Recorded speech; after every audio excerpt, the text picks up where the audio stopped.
परमात्मने नमः। यथार्थ गीता, श्रीमद् भगवत गीता, अथ तृतीयो अध्यायः।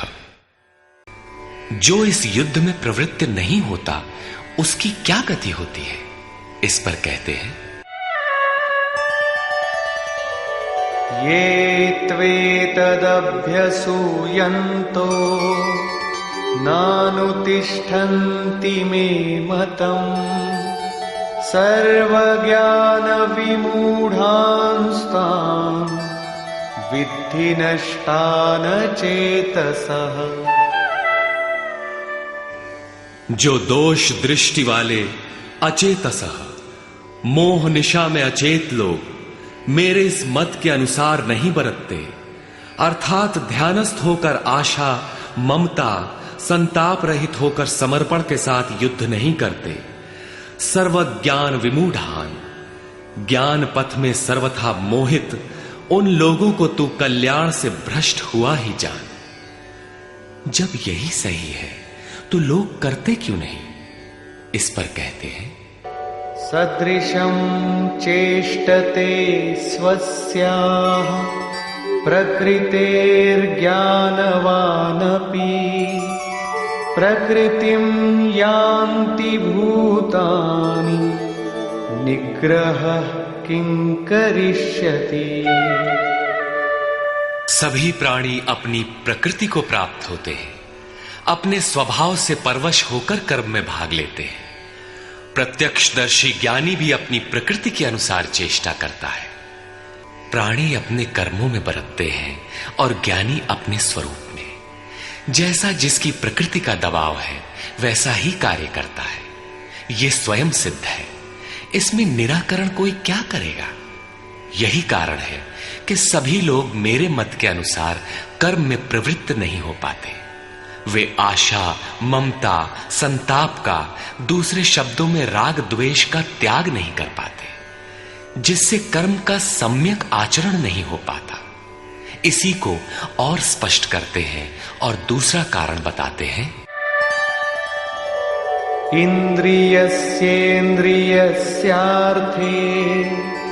रागद्वेषौ व्यवस्थितौ तयोर्न वशमागच्छेत्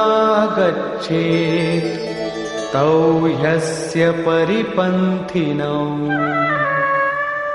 इंद्रिय और इंद्रियों के भोगों में राग और द्वेष स्थित हैं। इन दोनों के वश में नहीं होना चाहिए, क्योंकि इस कल्याण मार्ग में कर्मों से छूट जाने वाली प्रणाली में ये राग और द्वेष दुर्धर्ष शत्रु हैं, आराधना का अपहरण कर ले जाते हैं। जब शत्रु भीतर है तो बाहर कोई किसी से क्यों लड़ेगा। शत्रु तो इंद्रिय और भोगों के संसर्ग में है, अंतःकरण में है। अतः ये युद्ध भी अंतःकरण का युद्ध है, क्योंकि शरीर ही क्षेत्र है जिसमें सजातीय विजातीय दोनों प्रवृत्तियां, विद्या और अविद्या रहती हैं, जो माया के दो अंग हैं। इन्हीं प्रवृत्तियों का पार पाना, सजातीय प्रवृत्ति को साध कर विजातीय का अंत करना युद्ध है। विजातीय समाप्त होने पर सजातीय का उपयोग समाप्त हो जाता है। स्वरूप का स्पर्श करके सजातीय का भी उसके अंतराल में विलय हो जाना, इस प्रकार प्रकृति का पार पाना युद्ध है, जो ध्यान में ही संभव है। राग द्वेष के शमन में समय लगता है, इसलिए बहुत से साधक क्रिया को छोड़कर सहसा महापुरुष की नकल करने लग जाते हैं। श्री कृष्ण इससे सावधान करते हैं।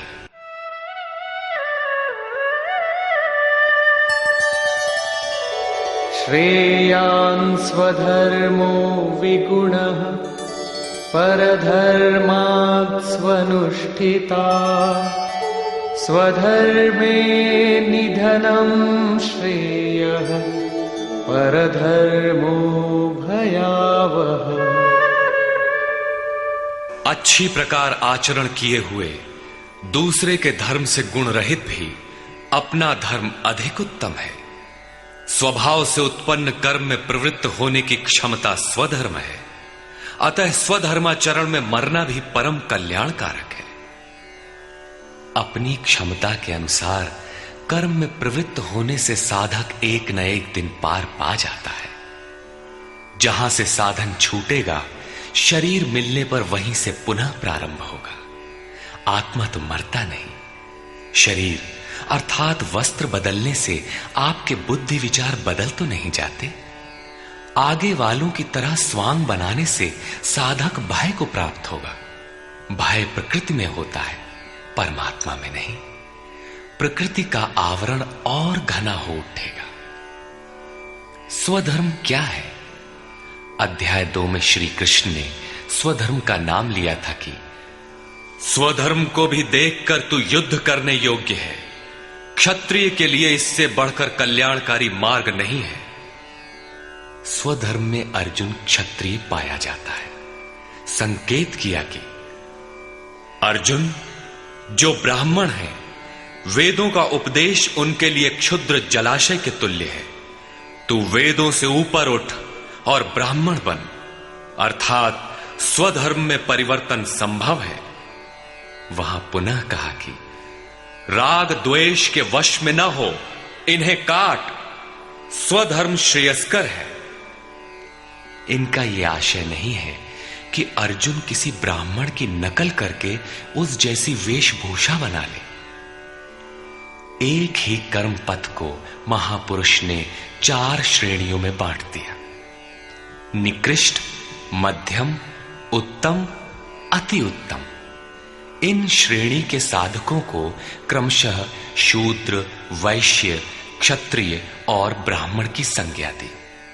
शूद्र वाली क्षमता से कर्म का आरंभ होता है और साधना क्रम में वही साधक ब्राह्मण बन सकता है।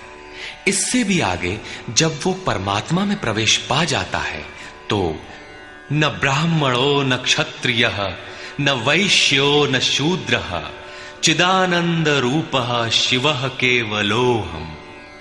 वो वर्णों से ऊपर हो जाता है। यही श्री कृष्ण भी कहते हैं कि चातुर्वर्ण्यम मया सृष्टम। 4 वर्णों की रचना मैंने की। तो क्या जन्म के आधार पर मनुष्यों को बांटा? नहीं। गुण कर्म विभागशः, गुणों के आधार पर कर्म बांटा गया। कौन सा कर्म? क्या सांसारिक कर्म? श्री कृष्ण कहते हैं नहीं, नियत कर्म। नियत कर्म क्या है? वो है यज्ञ की प्रक्रिया, जिसमें होता है श्वास में प्रश्वास का हवन, प्रश्वास का श्वास में हवन, इंद्रिय संयम इत्यादि, जिसका शुद्ध अर्थ है योग साधना, आराधना। इस आराधना कर्म को ही 4 श्रेणियों में बांटा गया। जैसी क्षमता वाला पुरुष हो, उसे उसी श्रेणी से प्रारंभ करना चाहिए। यही सबका अपना अपना स्वधर्म है। यदि वो आगे वालों की नकल करेगा तो भय को प्राप्त होगा। सर्वथा नष्ट तो नहीं होगा, क्योंकि इसमें बीज का नाश तो नहीं होता। हां, वो प्रकृति के दबाव से भयाक्रांत, दीनहीन अवश्य हो जाएगा। शिशु कक्षा का विद्यार्थी स्नातक कक्षा में बैठने लगे तो स्नातक क्या बनेगा? वो प्रारंभिक वर्णमाला से भी वंचित रह जाएगा। अर्जुन प्रश्न रखता है